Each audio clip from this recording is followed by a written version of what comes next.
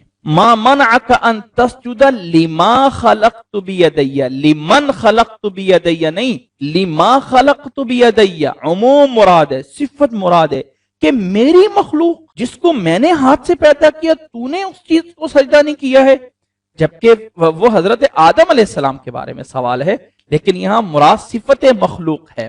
لما خلقت بیدی، تو من کی جگہ پہ ما استعمال ہو رہا، یہ نہیں کہا کہ لمن خلقت بیدی، لما خلقت بیدی. یہاں جو ہے شیطان کے لیے ایک توبیخ، زجر تھا، زجر دینا، اسے ڈانٹنا مقصود تھا.